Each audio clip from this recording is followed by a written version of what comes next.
Being a man is a chance to become God. मतलब कह रहे हैं मनुष्य होना एक अवसर है भगवान बनने के लिए। पर्याय में स्वभाव से सभी भगवान है, पर्याय में भगवतपना प्रकट करने के लिए एक अवसर है। को गुण खलु धर्मेण मा पृच्छेव कदाचन शिविकावाहकान् दृष्ट्वा तत्पश्चात् आरूढ़ं भूपति। क्या कह रहे हैं? को गुण खलु धर्मेण, धर्म का क्या गुण है, क्या अतिशयता है, ये आप हमको मत पूछो। मां पृच्छेव, मत पूछो। क्यों? वो देखो शिविका चल रही है, शिविका मतलब जो डोली जैसा लेकर जाते हैं ना, तो कह रहे वो डोली जो चल रही है उसमें कौन है मालूम है? धर्म के अधिष्ठाता है उसमें। और पीछे देखो, पीछे कौन है? देखो पीछे राजा चल रहा है, डोली में चल रहे हैं वे भगवान, और पीछे राजा पैदल चल रहा है। धर्म की, और सुनो भगवान को कौन लेके जा रहा है मालूम है? भगवान को देवगन लेके जा रहे हैं। चलो, तो को गुण खलु धर्मेण मां पृच्छेव कदाचन, मत पूछो आप धर्म का क्या अतिशय है, वो तो आपको अनुभवना पड़ेगा, वैसा महसूस करना पड़ेगा, वैसा जीना पड़ेगा, तब आपको महिमा है। दूर बैठकर आप कहोगे हाँ ठीक है ठीक है ठीक है, तो नहीं चलेगा, काम नहीं होगा। मैं तो बावरी डूबन डरी रही किनारे बैठ, जिन खोया तिन पाया। जिसने गोता मारा है उसी को कुछ प्राप्ति होगी, जिसने गोता मारा ही नहीं उसको क्या प्राप्ति होगा? वो बाहर बैठा ही, हाँ अच्छा है अच्छा है, वो कहते हैं अच्छा है अच्छा है, हाँ धर्म कैसा है, हाँ सब कहते हैं अच्छा है अच्छा है, सब कहते हैं तुम बोलो कैसा है? नहीं साहब आई डोंट नो, मैंने अनुभव नहीं किया है, लेकिन सब कहते हैं अच्छा है। इसका मतलब तुम्हारी तैयारी नहीं है। समझ में आ रहा है क्या? हाँ करना चाहिए, नो नो नो करना चाहिए नहीं, अभी अभी बोलो मैं धर्म से युक्त हुआ हूं, अनुभव करो, स्वीकार करो। धर्म मतलब स्वभाव की प्राप्ति, स्वभाव के लिए रुचि, स्वभाव के लिए समर्पण, ये धर्म है। ठीक है, अभी एक रत्न की चर्चा अपनी हो गई थी, रत्न सर्वज्ञता। इसी को हमने सर्वगत असर्वगत आदि 6 नयों के माध्यम से उन 6 धर्मों की यथासंभव चर्चा की। चर्चा तो बहुत विस्तार भी हो सकता है, लेकिन अपन मूल बिंदुओं को स्पर्श करके आगे बढ़ रहे हैं। और फिर इस जिनवानी रूपी अथांग सागर में से और एक रत्न निकाला है, और यह रत्न है पाद समवाय वाला। कि पाद समवाय क्या है, मतलब इसका महत्व क्यों है? तो आचार्य कहते हैं न्याय के ग्रंथ में कोई भी कार्य होता है ना, उसका कारण अवश्य होना चाहिए। कारण के बिना कार्य की कल्पना हो ही नहीं सकती। गधे के सिंह के समान है, आकाश कुसुमवत है, अर्थात आकाश में फूल के समान, या खरविशानवत गधे के सिंह के समान कहा है। इसलिए कारण है तो कार्य होना ही चाहिए। समझ में आया?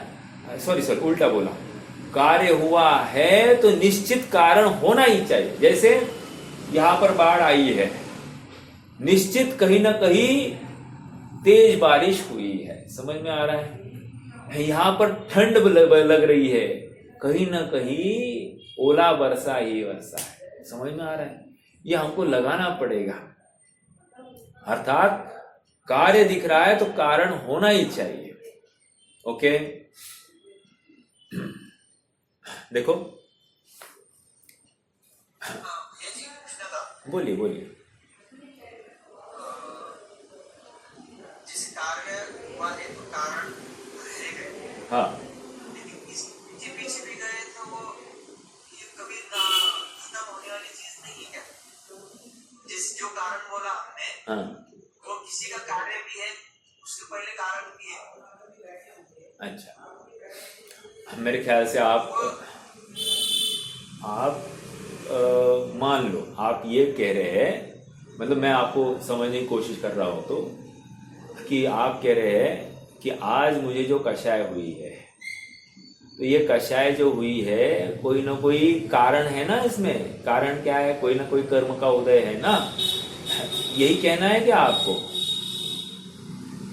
हाँ भाई जी, मतलब जनरल पूछा मैंने। नहीं देखो, जनरल नहीं, टू बी वेरी स्पेसिफिक बात ये चल रही है, एक द्रव्य का भाव दूसरे में अपन नहीं जोड़ते, ठीक है, वो तो निमित्त की दायरे में चला जाता है कि इस द्रव्य कर्म के उदय में जीव को भाव कर्म हुआ, समझ में आया, जीव को कषाय हुई, ये तो द्रव्य कर्म के उदय में अपन बता रहे, लेकिन सचमुच ऐसा रिलेशन कार्य कारण संबंध नहीं घटित किया जा सकता।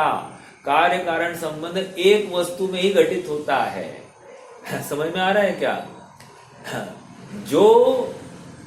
जो करता है वही भोगता है, और जो भोगता है वही करता है, ये बात चल रही है यहाँ पर। तो इन शॉर्ट यही कहना है मुझे कि दो द्रव्यों में कारण कार्य संबंध लगाते हैं कोई, लेकिन दो द्रव्य में कोई मतलब उपचार से व्यवहार से लगाते हैं, लेकिन सत्यार्थ देखो तो एक ही द्रव्य में कारण कार्य संबंध घटित होता है। मतलब इतना ही कहना है कि द्रव्य कर्म का कारण कौन? हाँ, पूर्व में बंधा हुआ कर्म, समझ में आया, वही आज उदय रूप आ रहा है। और सचमुच मालूम है क्या, द्रव्य कर्म तो वो सत्ताभूत कर्म की अवस्था को कह रहे हैं, और भाव कर्म मालूम है सचमुच क्या है? भाव कर्म मतलब वर्तमान में जो उस द्रव्य कर्म ने जो फल दिया है, जितने पोटेंसी में, जितने इंटेंसिटी में, जितनी मात्रा में दिया है, उसको भाव कर्म कहते हैं। लेकिन फिर इस जीव के परिणाम को भी भाव कर्म क्यों कहते हैं? क्योंकि इस जड़ भाव कर्म के उदय में जीव के भी तदनुरूप भाव कर्म पाए जाते हैं, इसलिए जीव के विकार को भी भाव कर्म कहा जाता है। समझ में आया? कोमटसार कर्मकांड की बात है। कहने की बात इतनी है कि कार्य कारण संबंध एक ही द्रव्य में घटित करना, और ये निरंतरता की बात नहीं है। जीव प्रत्येक समय में विकार को प्राप्त हो रहा है, स्वभाव के बाहर तिष्ठता है, और इसलिए वो दुखी है, इतना सा ही काम है। मतलब मैंने भूतकाल में कोई अपराध किया था, उसका फल मुझे आज मिल रहा है, ये बात यहाँ पर नहीं चल रही है। समझ में आ रहा है क्या? आज नवीन पर्याय उत्पन्न हुई है, और उस नवीन पर्याय ने पूरा एक अवसर दिया है। समझ में आया? देखो, एक हमने गाना सुना हो, गाना, हम मुट्ठी बांध के आने वाले खाली हाथ चला जाएगा। क्यों कह रहे हैं ऐसा? मुट्ठी बांध के आने वाले, मुट्ठी बांध के मतलब तुम्हारे पास एक अद्भुत पूंजी तुम लेकर आए हो। कौन सी पूंजी? ज्ञान दर्शन आदि व्यापार की पूंजी लेकर आए हो, और तुमने क्या किया? जड़ का व्यापार किया, तो तुम खाली हाथ चले जाओगे, अर्थात तुम्हें कुछ उपलब्धि नहीं होगी। तो जब मैं खाली हाथ जा रहा हूं, या मैं पूंजी लेकर आया था, तो प्रत्येक समय में वो पूंजी उपलब्ध थी, लेकिन मैंने उसका उपयोग ही नहीं किया, तो गलती मेरी है। मैंने वस्तु को समझा नहीं, ये मेरी गलती है, किसी और के ऊपर ब्लेम नहीं किया जा सकता। हाँ, कोई और तर्क देना था आपको?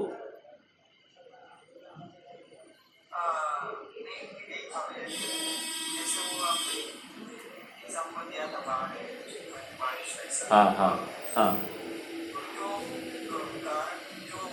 हाँ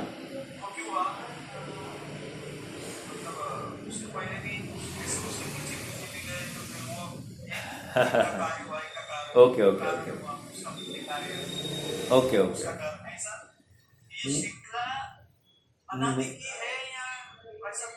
नहीं, बात ये है, उदाहरण जो होता है ना, वो एक देश होता है, उदाहरण कभी भी सर्वोद्देश नहीं लगाना। ऐसा हो सकता है, नहीं एक काम के लिए फिर वो ऐसा नहीं, हम ये कह रहे हैं, जब क्रोध, अभी कल मैंने होमवर्क दिया था, क्रोध नामक कार्य हुआ, राइट। तो क्रोध नामक कार्य का उपादान कौन, उपादान कारण कौन? तो हमने उपादान में हमने दो बातें घटित की, एक त्रिकाल उपादान और एक क्षणिक उपादान है, ठीक है। वही तो मैं बता रहा हूँ, अब पूर्व में जाने की बात नहीं, वर्तमान की बात कर रहा हूँ। तो क्रोध जो हुआ है तो उस समय में त्रिकाली उपादान कौन है? जीव। जीव के अलावा अन्य कहाँ पर क्रोध दिखाई दे रहा है? कहीं पर क्रोध नहीं दिखाई दे रहा है। कहाँ पर विकार दिखाई दे रहा है? कोई पे नहीं दिखाई दे रहा है। इसका मतलब त्रिकाल उपादान कारण जीव ही है। ओ ग्रेट, आगे बढ़ो। हाँ, अब बोल रहे हैं त्रिकाल उपादान कारण होते हुए भी हर समय में कहाँ क्रोध रहता है? ओके, इसका मतलब कहीं ना कहीं वो अनंतर पूर्वक क्षणवर्ती पर्याय से युक्त द्रव्य। क्या है अनंतर पूर्वक क्षणवर्ती पर्याय से युक्त द्रव्य? वहां पर तत्व का अश्रद्धान, तत्व का अश्रद्धान ये अनंतर पूर्वक क्षणवर्ती पर्याय से युक्त द्रव्य है, पुरुषार्थ की कमी। समझ में आया? ये है इसका कारण। ओके, अगर पूर्व का कारण भी लगाना है तो ये लगाना, तत्व निर्णय की कमी यही कारण है। और तत्समय की योग्यता, क्षणिक उपादान नंबर 2, तत्समय की योग्यता। तत्समय काल लब्धि, योग्यता होनहार भवितव्यता, ऐसा ही उस समय में ये कषाय रूप परिणमित होना था, ठीक है। अब कह रहे निमित्त पे आ जाओ। निमित्त में लगाएंगे अंतरंग और बहिरंग निमित्त। अंतरंग निमित्त में, बहिरंग निमित्त में गाली बोलेंगे, और अंतरंग निमित्त में कर्म का उदय, चारित्र मोह रूपी कर्म का उदय या दर्शन मोह रूपी कर्म का उदय। लगाओ ना कुछ तो उसकी वजह से ये जीव ये कर रहा है। अब सुनो, निमित्त था ना, निमित्त था ना, निमित्त था ना, तो निमित्त उसमें उस कार्य में सहभागी था कि नहीं? निमित्त हाजिर था, लेकिन निमित्त ने कुछ योगदान दिया नहीं है। हाँ, तो आप पूछोगे कार्य के होने में निमित्त कितना योगदान? कह रहे 100%। 100%। क्या साक्षीभूत रहना यही उसका 100% योगदान है? साक्षीभूत रहना यही उसका 100% योगदान है। निमित्त ने कुछ भी नहीं किया, लेकिन निमित्त तो था। तो क्या कहते हैं? निमित्त तो होगा, लेकिन कर्ता कुछ नहीं है। और कर्ता कुछ नहीं होते हुए भी निमित्त तो होता ही होता है। मैंने दो प्रकार से व्याप्ति घटित करके दिखाई। क्यों कह रहे हैं? क्योंकि निमित्त के बिना काम होता ही कहाँ है? नहीं होता। लेकिन निमित्त की खोज करने वाला निरंतर दुख को प्राप्त होगा, स्वभाव से चूक जाएगा, मुकर जाएगा, ठीक है। हाँ, लगाने की बात एक द्रव्य में ही लगाना। ओके, हाँ, क्रोध के ऊपर लगा रहे थे अपन, तो क्रोध का कारण समझ में आया। अब सब जगह पर लगाओ। होमवर्क यही है कि दिन भर अब हर परिणाम को आप उसका कारण, मतलब त्रिकाल कारण, मतलब फिर क्षणिक उपादान और निमित्त, ये घटित करके देखो, आपको बात खुलती जाएगी। निर्णय होता ही होता है। अगर सच्ची बुद्धि से, सच्ची रुचि से करते हो तो निर्णय होगा ही होगा, ठीक है। ओके,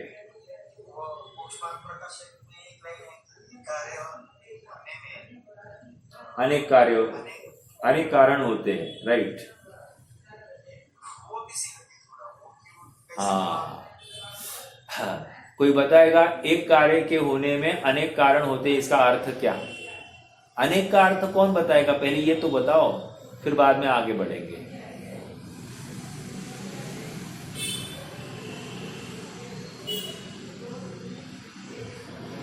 बोलिए, एक कार्य के होने में अनेक कारण होते हैं, तो अनेक का अर्थ क्या? शब्दशः अर्थ करो। बस एक से ज्यादा, एक से ज्यादा। एक से ज्यादा मतलब कितने? दो चलेंगे क्या? अनेक, अनेक, हाँ, दो भी चलेंगे। बोलो दो। उपादान निमित्त, नहीं नहीं नहीं नहीं, रुक जाए। हाँ, उपादान निमित्त अनेक कारण हो गए कार्य के होने में, ठीक है। ये एक लगाया, फिर 5 समवाय लगाओ, अनेक हो गए। इसको अनेक कह रहे हैं। अनेक मतलब क्या? हाँ, फिर उसमें द्रव्य कर्म आदि सब आ रहे हैं, विरोध नहीं है।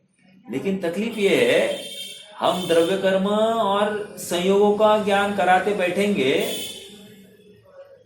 अरे आवाज नहीं आ रही है क्या?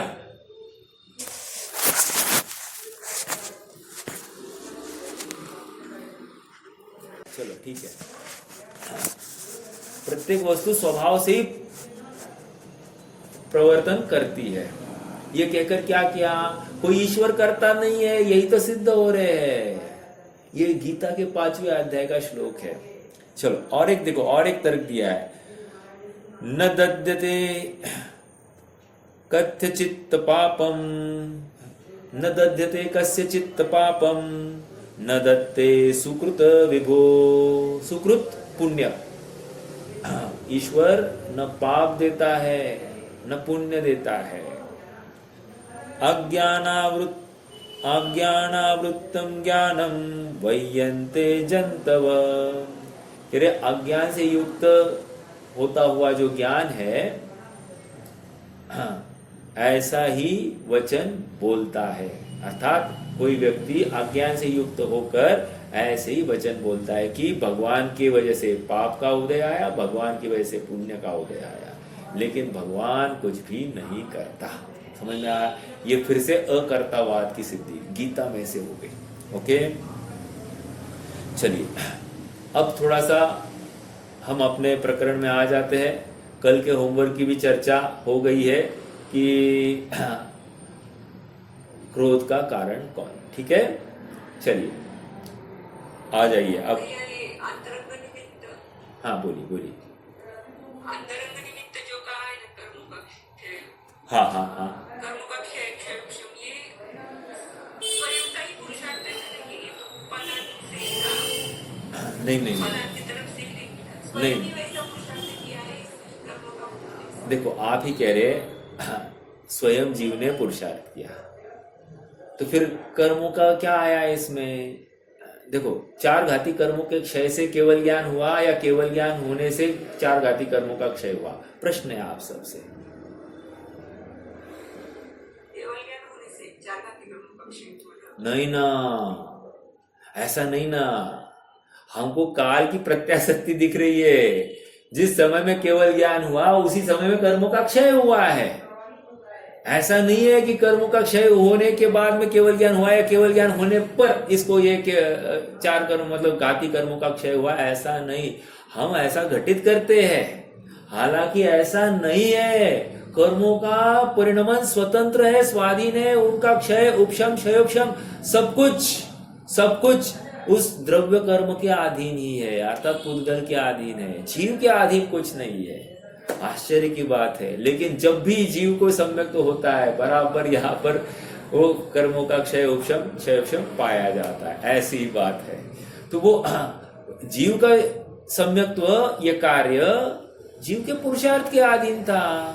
बस कार्य और कारण, पुरुषार्थ ये कारण और सम्यक्त्व ये कार्य। अब कर्मों का क्या आया? समझ में आया? तो कर्मों में कुछ नहीं हुआ। कर्मों का जो कुछ होना था उनका उनकी योग्यता से हुआ। लेकिन क्या कह रहे मालूम है? जब जीव को सम्यक तो हुआ ना, तो हमने कर्मों की तरफ देखा तो कर्मों में वहां पर मिथ्यात्व आदि नहीं थे। समझ में आया? वो कर्मों का क्षय उपशम क्षयोपशम ही पाया गया। इसलिए कर्मों की तरफ से हमने जीव के पुरुषार्थ का मापन किया। क्या कहा? कर्मों की तरफ से जीव के पुरुषार्थ का मापन किया। जैसे हम थर्मोमीटर है, हम थर्मोमीटर देखकर क्या करते हैं? शरीर के तापमान का निर्णय करते हैं। समझ में आ रहा है कि नहीं? उसी प्रकार कर्मों को देखकर जीव के पुरुषार्थ का मापन किया। बस इतनी सी बात है। इसका मतलब कर्मों ने नहीं किया या जीव ने कर्मों का कुछ किया है, ऐसा नहीं। कहा जाता है 8 कर्मों का नाश करके, रॉन्ग।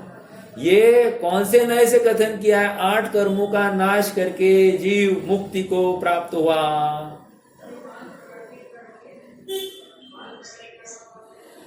दूसरे नए से, दूसरा नए क्या है साहब? असद्भुत व्यवहार है। समझ में आ रहा है क्या? ठीक है। लगता तो है ऐसा, क्योंकि हमने बचपन से यही सीखा है, सुना है, और हम बोलचाल की भाषा में यही बोलते चलते हैं, जो कि गलत नहीं है, लेकिन विवक्षा हमको प्रॉपर ज्ञान में चाहिए। विवक्षा हो तो कोई प्रॉब्लम नहीं है, ठीक है। लेकिन अपन उपादान से देख रहे हैं तो जीव का कार्य जीव में और पुद्गल का कार्य पुद्गल में, जड़ कर्म का कार्य जड़ में ही होता है। समझ में आ रहा है क्या? हाँ, मतलब उस कर्म के परिणमन में हेतु कौन? तो कह रहे हो कर्म स्वयं, वो पुद्गल स्वयं अपना ही कार्य करते रहता है, इसमें जीव का यत् किंचित भी योगदान नहीं है, ठीक है। देखो अब ये कथन भी किसको सुनाया जा रहा है? जिसको जीव और पुद्गल भिन्न ये स्वीकार हुआ है। जिसको ये स्वीकार ही नहीं है कि जीव के अपराध के कारण जीव संसार में भटक रहा है, उसको तो पहले बताया जाएगा ये शरीर दिख रहा है ना, तेरे अपराध का फल है। समझ में आया? ये उल्टा बोलने वाला बच्चा है ना, ये उल्टे बोलने वाले सब पति पत्नी जो कुछ है ना, ये सब तुम्हारे कर्म का उदय है। समझ में आ रहा है क्या? तुम्हारे विपरीत ये कार्य हो रहे हैं ना, ये सब तुम्हारे कर्म का फल है, अर्थात तुमने अपराध किया है, ये ऐसा कहा जाता है। समझ में आ रहा है? और जब हम उपादान की तरफ से देखते हैं, स्वभाव की तरफ से देखते हैं, तो ये कुछ भी नहीं है। ओके, अर्थात भूतकाल का वर्तमान में कुछ भी अंश भी पाया नहीं जा रहा है। प्रत्येक समय की पर्याय एक अवसर लेकर आ गई है। भूल जाओ क्या हो गया पास्ट में, पास्ट का उदय आएगा, फिर मुझे डराएगा, फिर मैं संसार में भटकूंगा, मुझे दुखी करेगा। रॉन्ग। प्रत्येक समय पर्याय के लिए तू अनंत अनंत वीर्य का धनी है, अनंत शक्ति का पिंड है, अनंत अनंत सामर्थ्य का धनी है। ये प्रत्येक पर्याय हमको सामर्थ्य दे रही है। अब हम मान नहीं रहे हैं, या हमारी कमी है। ओके, सो यहां पर कह रहे थिंक पॉजिटिव, पॉजिटिव। हाँ, चलिए आगे बढ़ेंगे। आइए देखो क्या कह रहे हैं।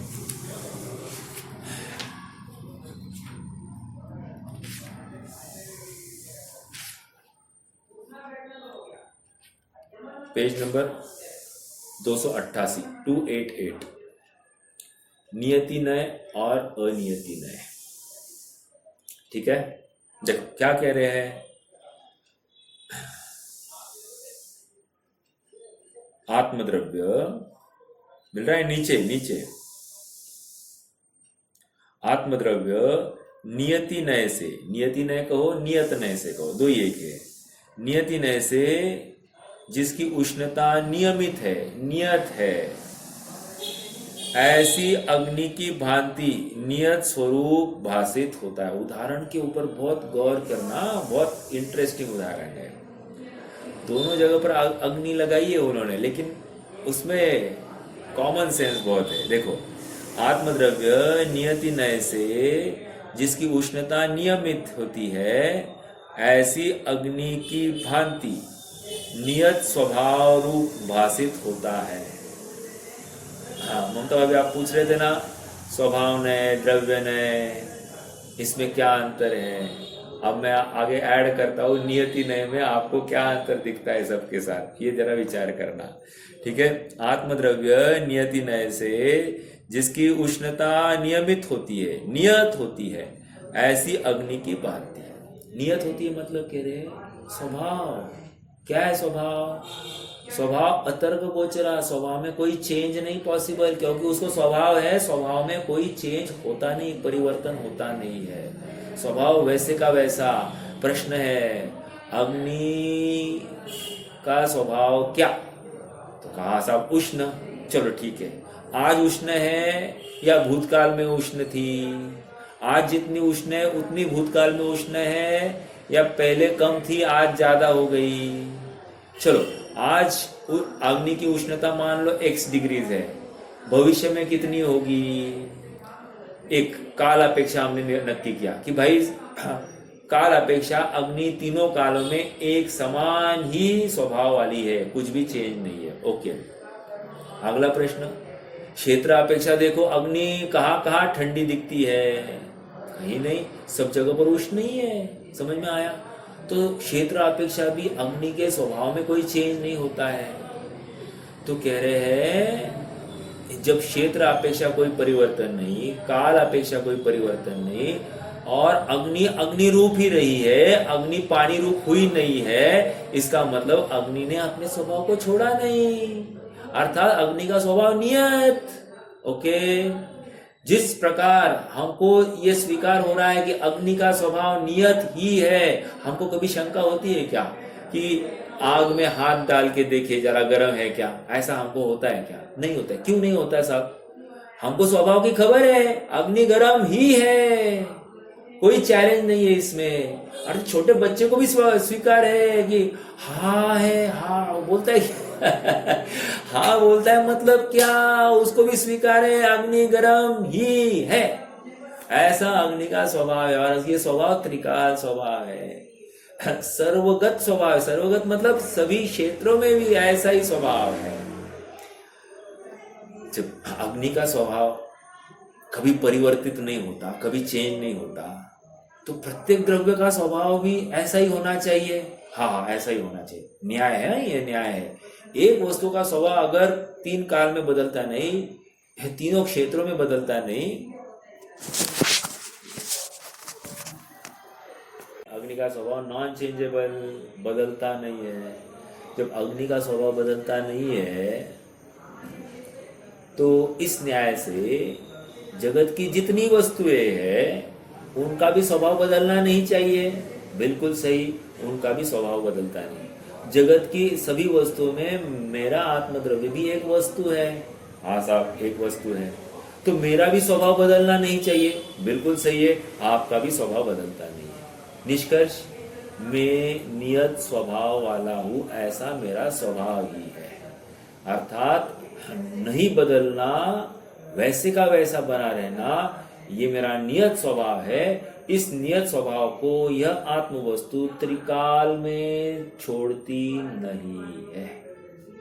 ओके, निश्चिंत हो जाओ, मेरे स्वभाव की हानि होती नहीं।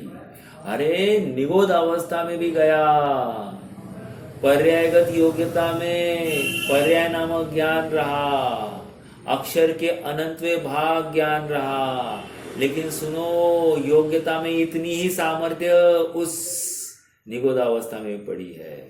स्वभाव बल्टा नहीं, जानना स्वभाव छोड़ा नहीं, नियत स्वभाव छोड़ा नहीं है जीव ने, वस्तु ने नहीं छोड़ा है। और देखो ना, यही निगोद से निकला हुआ जीव आज सिद्ध बन रहा है। अब कहो सब, कहा हुआ स्वभाव की क्षति होती, स्वभाव का नाश होता, तो सिद्ध कैसे बन पाता? अर्थात सिद्ध अवस्था कैसे प्रकट कर पाता? निष्कर्ष, स्वभाव का नाश होता नहीं, पर्याय के नाश से, पर्याय के हीन होने से स्वभाव का नाश होता नहीं है। ओके, हाँ जी, क्या उदाहरण आया? अग्नि का उदाहरण दिया। अग्नि का स्वभाव जिस प्रकार बदलता नहीं, वैसे ही निज आत्मद्रव्य की, देखो स्टार्टिंग क्या किया? आत्मद्रव्य। आत्मद्रव्य मतलब मेरा आत्मद्रव्य नियति नय से, नियत स्वभाव वाला ही है, कभी बदलने वाला नहीं। ओह, एंजॉय एंजॉय, जबरदस्त बात। हाँ बोलिए रोहित भैया, प्रश्न है? ये प्रश्न मुझे बहुत बार आता था भैया जी पहले। हाँ, छह द्रव्य जो है, जैसे जीव द्रव्य छोड़ के बाकी सभी द्रव्य स्वभाव के परिणाम दिखाई देते हैं। हाँ, लेकिन जीव द्रव्य अपने स्वभाव से है, जैसे विकारी भाव के पैदा होते हैं। मतलब ऐसा सिद्ध होता है कि स्वभाव परिणाम नहीं हो रहा, तो जीव द्रव्य ही ऐसा क्यों है? ये सवाल उठाता था। हाँ, मतलब स्वभाव परिणाम ही होना चाहिए उसको भी, हाँ, विकारी भाव नहीं। बराबर। तो इसके लिए आपका प्रश्न के लिए उत्तर आचार्य देव अगले नए के माध्यम से दे रहे हैं। देखो अभी क्या कह रहे हैं, आपको इसी में उत्तर मिल जाएगा। देखो, फिर आप मत कहना हमने उत्तर नहीं दिया। सुनो अभी, देखो क्या कहा, और मिल रहा है ना, और अनियति नय से, और अनियति नय से जिसकी उष्णता नियम से नियमित नहीं है। क्या कहा? अनियत नय से, अनियत स्वभाव से, स्वभाव है ये भी, स्वभाव है। जैसे नियत एक स्वभाव है आत्म वस्तु का, वैसे अनियति यह भी एक स्वभाव है आत्म वस्तु का। वाह, जबरदस्त। क्या कह रहे?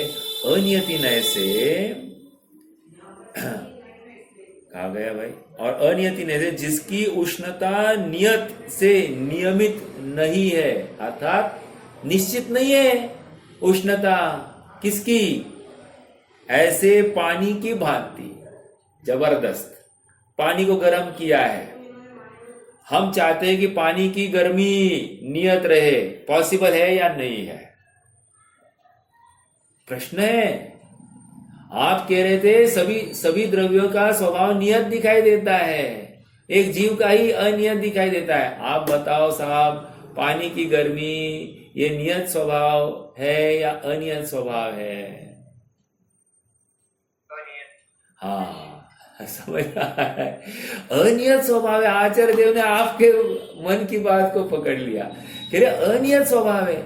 अगर पानी अपने स्वभाव को, मतलब उस उष्ण स्वभाव को, उष्णता जो धारण, देखो पानी में ही स्वभावगत योग्यता है उष्णता को प्राप्त होना। इंपॉर्टेंट बात, पानी में ही स्वभावगत योग्यता। कौन सा स्वभाव? अनियत स्वभाव। अनियत स्वभाव से देखो तो पानी में योग्यता है उष्णता को धारण करना, उष्णता रूप विकारी अवस्था रूप परिणमित होना, ये पानी के स्वभाव में पड़ा है। स्वभाव, अनियत स्वभाव त्रिकाल है या क्षणिक है?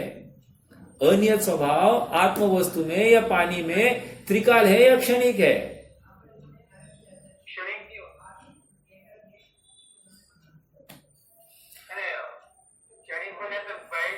अरे जब हम, हाँ, तो अनियत स्वभाव भी स्वभाव से नियत है। क्या कहा? अनियत स्वभाव भी स्वभाव से नियत है, क्योंकि त्रिकाल विद्यमान है इस वस्तु में। अनियत स्वभाव मतलब पर्याय स्वभाव, नियत स्वभाव मतलब द्रव्य स्वभाव। आ गई बात फिर से, सामान्य विशेष आ गई, वही बात आ गई। विकल्प अविकल्प, यही बात आ गई, फिर से वही बात चल रही है। हमने माना कि नहीं माना कि एक है द्रव्य स्वभाव, एक है पर्याय स्वभाव। द्रव्य स्वभाव कभी बदलता नहीं, पर्याय स्वभाव बदलते रहता है। इतनी सी बात कर रहे हैं, समझ में आ रहा है क्या? तो अनियत नय से वस्तु में परिवर्तन, चेंज होता ही होता है। अनियत नय से वस्तु में क्रोध जो हुआ है वो उसका स्वभाव ही है। मानो इस बात को। हाँ, आप क्या कह रहे हो? आज तक हमने ये सुना नहीं था, इसलिए तो आज सुना रहे हैं कि अन्य स्वभाव से क्रोध या वस्तु का स्वभाव है। मतलब क्रोध रूप परिणमित होना, ये वस्तु में ऐसी योग्यता थी, इसलिए क्रोध से युक्त परिणमित हुई। ओके, मतलब किसी और ने जबरदस्ती नहीं कराई इस वस्तु को क्रोध करने के लिए। ना ना ना ना ना, उसने गाली दी इसलिए मुझे गुस्सा आया, गलत। उसने मेरी प्रशंसा की इसलिए मैंने उसको इनाम दिया, रॉन्ग। कह रहे हैं तुमने, तुम्हारा जो कोई परिणमन हुआ है वो तुम्हारा स्वभाव से तुम्हारा ही है, सामने वाली वस्तु ने कुछ भी योगदान नहीं दिया। हाँ, कारण कार्य संबंध एक ही वस्तु में लगेगा, दो वस्तु में भी नहीं लगेगा। हाँ, तो जो क्रोध हुआ है ना, क्रोध भी स्वभावगत योग्यता थी इस पर्याय की, इस काल में इस रूप ही परिणमित होना, ऐसी स्वभावगत योग्यता थी उस पर्याय की। तो पर्याय स्वभाव से देखो तो वस्तु में योग्यता है अनियत होने की, अर्थात परिवर्तन करना, चेंज करना, निरंतर चेंज होना। सुनो, नियत स्वभाव अच्छा है अनियत स्वभाव अच्छा? आपको क्या लगता है? नियत स्वभाव अच्छा है अनियत स्वभाव अच्छा?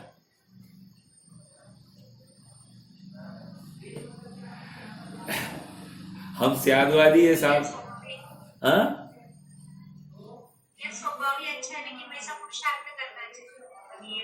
लेकिन लेकिन मत बोलो, हाँ या ना बोलो। अच्छा या बुरा? नियत स्वभाव ही अच्छा है। अनियत का देखो, दोनों अच्छे हैं, शाबाश। अरे बराबर बराबर। अरे उसमें अच्छा बुरा नहीं। राइट, अनियत स्वभाव नहीं होता तो क्या तकलीफ होती? क्या तकलीफ होती? अनियत स्वभाव नहीं होता इस जीव का, इस वस्तु का, तो क्या तकलीफ आती? परिणमन ही नहीं होता। परिणमन नहीं होता। अरे मैं जिस अवस्था में अज्ञान अवस्था में था, अज्ञानी ही बना रहता। ये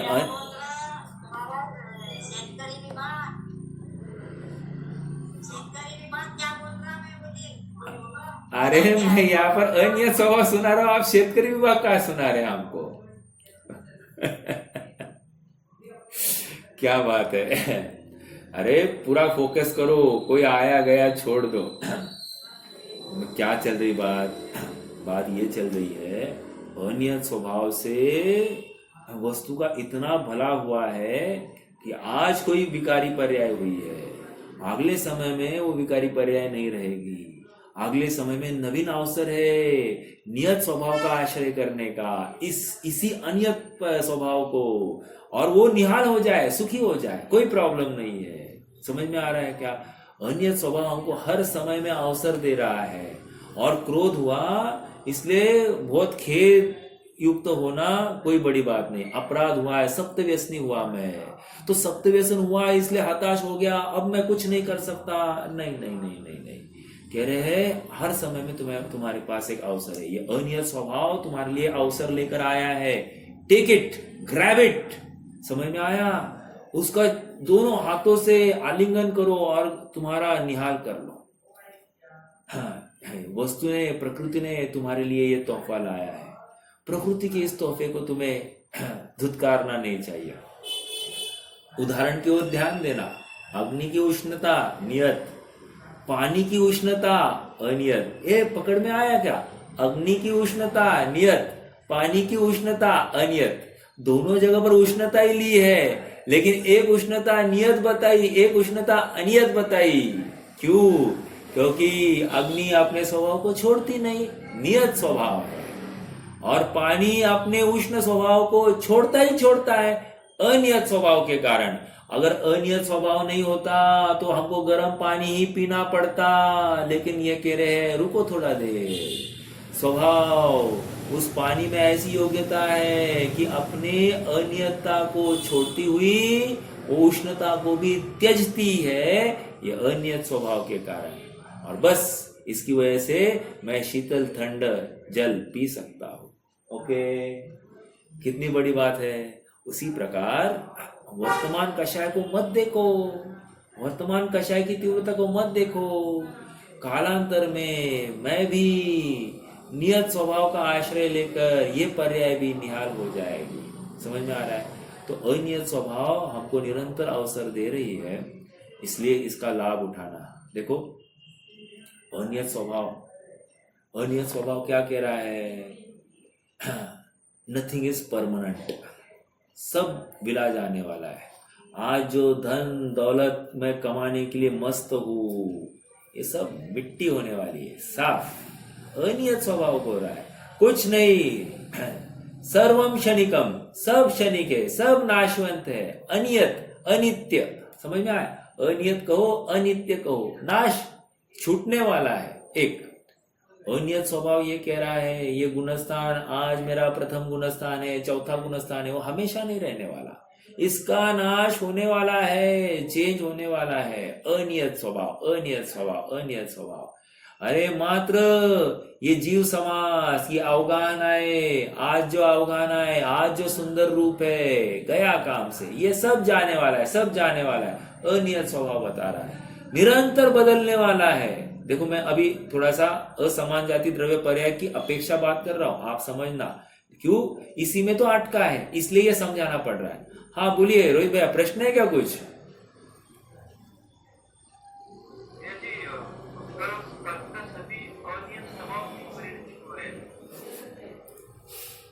पुद्गल स्कंद सभी अनियत स्वभाव से परमाणु परिणत। करते ना उसको। हाँ,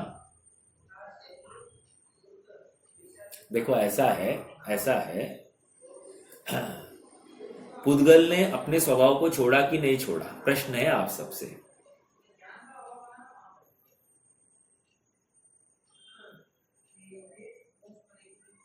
पुद्गल का स्वभाव क्या? पुद्गल का स्वभाव क्या?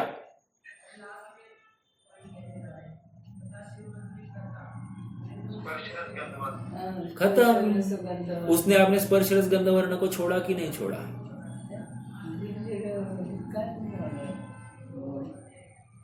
नहीं छोड़ा। तो ये नियत स्वभाव हुआ कि नहीं हुआ? आपकी दृष्टि अनियत स्वभाव पर गई है, इसलिए आपको अनियत ही दिखाई दे रहा है। देखो, नहीं कि आपके दृष्टि का कमाल है। समझ में आ रहा है क्या? आपने दृष्टि अनियत स्वभाव पर देखी रखी तो आपको वस्तु अनियत ही दिखाई दे रही है। अरे एक बार नियत स्वभाव को देखो तो सही, आपकी दृष्टि उस नियत स्वभाव पर ले तो जाओ, आपको वस्तु नियत ही दिखेगी, उसमें अनियतता दिखेगी नहीं।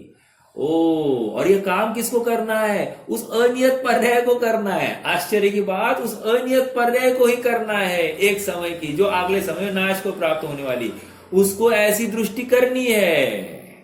मजा आएगा, है ना? कहने की बात, हम जैसी दृष्टि रखेंगे हमको वैसी वस्तु दिखेगी। हमने अनियत स्वभाव पर दृष्टि रखी तो हमको अनियत ही वस्तु दिखाई देगी, नियत नहीं। वाह, जबरदस्त जबरदस्त बात आ गई। और देखो, हमने नियत स्वभाव पर दृष्टि रखी, हमको वस्तु नित्य कूटस्थ एक ऐसी दिखाई देगी। ओके, देखो आगे बढ़ते हैं।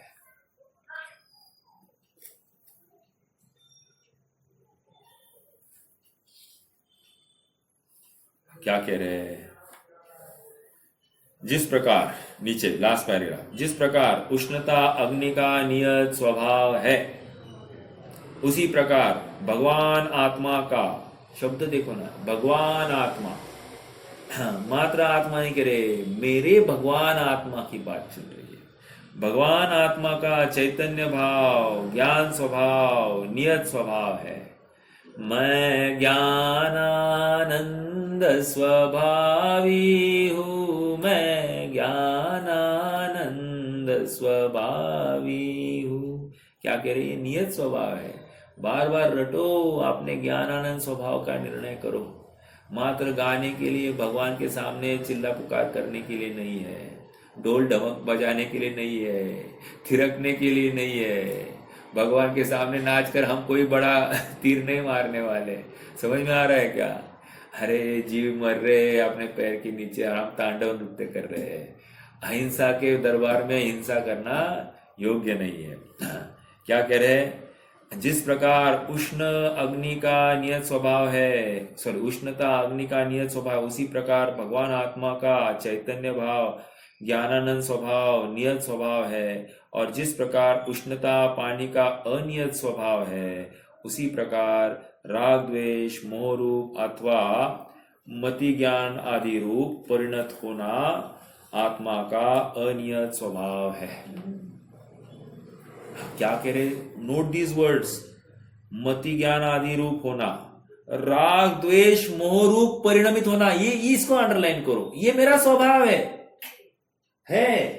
यही तो कह रहे हैं। फिर से पढ़ता हूं, देखो, उसी प्रकार राग द्वेष मोह रूप अथवा मति ज्ञान आदि रूप परिणत होना आत्मा का अनियत, अनियत छोड़ दो, आत्मा का स्वभाव है। लेकिन कैसा? अनियत स्वभाव। अनियत स्वभाव क्या कह रहा है?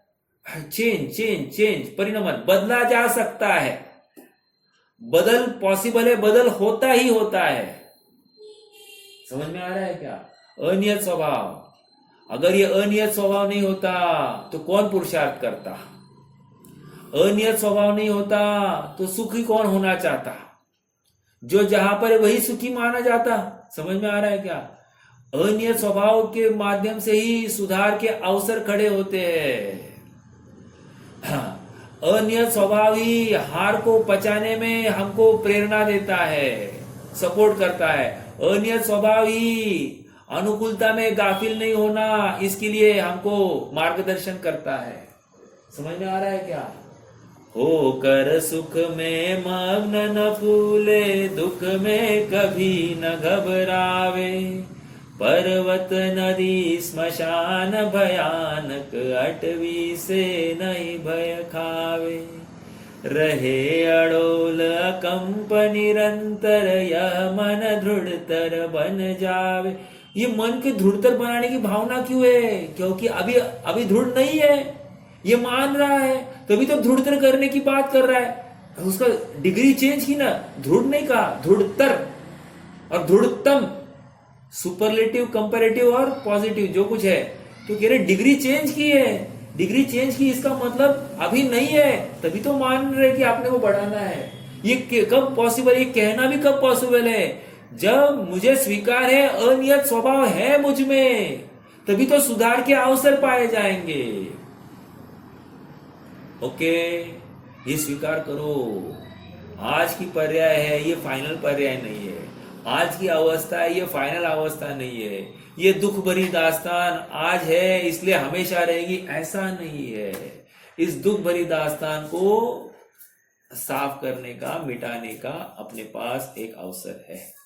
और ये पर्याय प्रत्येक समय में एक अवसर दे रही है। प्रकृति इस पर्याय को अवसर दे रही है, वो द्रव्य स्वयं एक अवसर दे रहा है।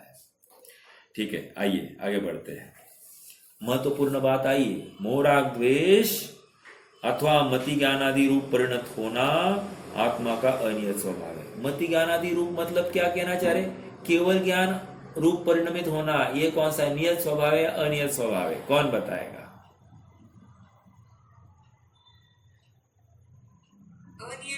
राइट। और ज्ञान रूप परिणत होना, ज्ञान रूप रहना, ये कौन सा स्वभाव है?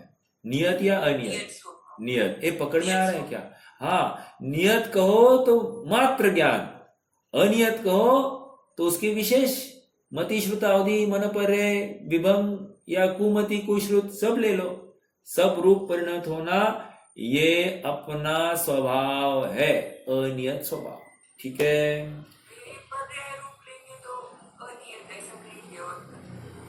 बस बस बस। अरे पर्याय का भी एक स्वभाव, पर्याय रूप होना ये भी वस्तु का स्वभाव है, ये कह रहे हैं। पर्याय ही है, बिल्कुल सही, लेकिन ये पर्याय रूप परिणत होना ये वस्तु का स्वभाव है। अगर वस्तु में वो स्वभाव नहीं होता तो पर्याय प्रकट होती ही नहीं, वस्तु कूटस्थ हो जाती है। ठीक है, तो पर्याय रूप होना ये स्वभाव ही है, लेकिन वो स्वभाव अनियत है। अनियत मतलब चेंज चेंज चेंज। अभी इसको अपन ये ले सकते क्या? परमानेंसी इज नियत स्वभाव एंड अनियत is change. Permanency with change. ऐसी वस्तु है परमानेंट रहते हुए भी बदल रही है और बदलते हुए भी परमानेंट रहती है। बदल कर भी ना बदलना, ये डॉक्टर साहब ने एक सहजता लिखा है क्या, या क्रमबद्ध पर है, किसी में लिया है उन्होंने, बदल कर भी ना बदलना।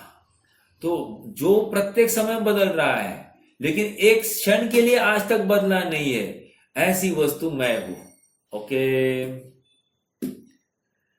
त्रिकाल एक रूप रहने वाले स्वभाव को नियत स्वभाव कहते हैं। और परिवर्तनशील मतलब एक समय के लिए क्यों ना हो, वो हुआ ना, तो वह स्वभाव हुए बिना नहीं हो सकता। क्या कहा?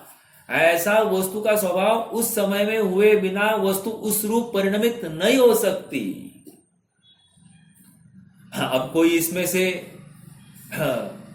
छल ग्रहण करे, फिर वस्तु का स्वभाव है, अब मैं क्या करूं? तो तू क्या करे? तू ऐसे ही रहे, तेरा सुधार संभव नहीं है। ये वस्तु के ऊपर तू अगर अपने अपराध को मढ़ना चाहेगा तो ये संभव नहीं है। देखो, कथन किसी न किसी अपेक्षा से लिए गए। ये कथन अनियत स्वभाव क्यों समझा रहे हैं? ये इसलिए समझा रहे हैं कि आज छद्मस्तता है तो ये छद्मस्तता कायम नहीं रहेगी। समझ में आया? आज विकार है तो ये विकार कायम रहने वाला नहीं है। आज द्वेष है तो ये द्वेष कायम रहने वाला नहीं है। आज राग है तो आज ये राग हमेशा रहने वाला नहीं है। समझ में आ रहा है? मेरा किसी के प्रति बहुत मोह है, क्या हो सकता है ऐसा किसी काल में वो मोह द्वेष रूप परिणमित हो जाए? अरे एक छोटा सा एग्जाम्पल, जिस समय में हमने विवाह बंधन में अटक गए थे, उस समय में हमको हमारा लाइफ पार्टनर कैसा लगा था? सर्वोत्कृष्ट, सबसे बेस्ट पार्टनर अगर कोई है तो मेरा ये लाइफ पार्टनर है, ऐसा ही माना था कि नहीं? आज तू मैं क्यों हो रही है? अनियत स्वभाव के कारण। अर्थात उस समय में मैंने इसको लाइफ पार्टनर नियत स्वभाव वाला माना, इसलिए मैं उसके ऊपर रीझ गया था। अब अनियत स्वभाव वाला ऐसा मानकर मुझे उसके प्रति द्वेष नहीं होना चाहिए, क्योंकि तत्व ज्ञान हुआ है। उस समय में मैं उसका अनियत स्वभाव ही देखता तो मुझे उसके अच्छाई में मुझे कोई मतलब अच्छा नहीं लगता, और आज उसकी बुराई में मुझे बुरा नहीं लगे। ठीक है, ये अनियत स्वभाव के बल पर मेरा निर्णय होता है। ओके, ठीक है, आज समय हो गया है, रुकेंगे। नियत स्वभाव अनियत स्वभाव की और चर्चा है, इसमें पढ़ेंगे और निर्णय करते रहेंगे। आप तो चिंतन करिए, बहुत महत्वपूर्ण ये प्रकरण है। अपना हित किस प्रकार से हो इसका विचार करना